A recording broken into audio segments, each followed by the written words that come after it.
لیکن مکہ وطن الفت میری مٹی سے بھی خوشبو وفا آئے گی. اس کے بعد تبلیغ کے لیے عزیز محمد حمزہ آئے اور تبلیغ پیش کریں.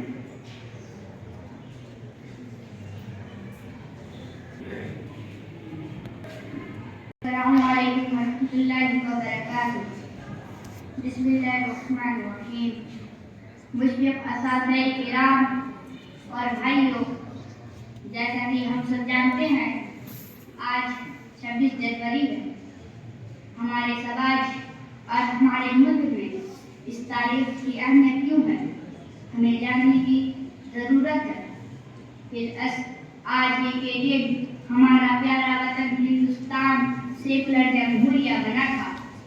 آزادی تو ہمارے ملک کو 15 اگست 1947 عیسوی کو ہی مل گئی تھی، مگر نیا دستور یعنی سنویدھان بنانے میں کچھ وقت لگا، اور جب یہ بن کر تیار ہو گیا تو اسی وقت سے ہمارا ملک آزاد جمہوریہ کہلانے لگا. یہ بات سب جانتے ہیں کہ ہمارے ملک کا دستور اساسی، جس کی بنیاد پر ہمارا آئینی اور سماجی ڈھانچہ کھڑا ہوا ہے، دنیا کا سب سے اچھا دستور اساسی ہے.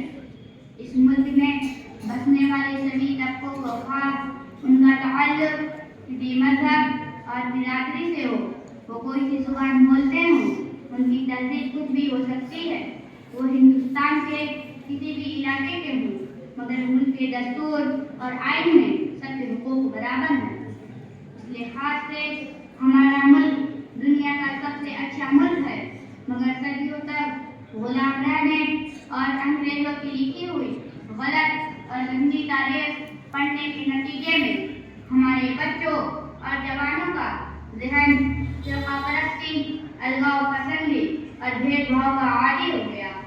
انگریز جب تک ہمارے ملک میں رہا، ہندو اور مسلمانوں کو لڑاتا رہا، اور جب یہاں سے رخصت ہوا تو ایسے مدعے چھوڑ گیا کہ ہندوستانی قوم مدتوں لڑتی رہے.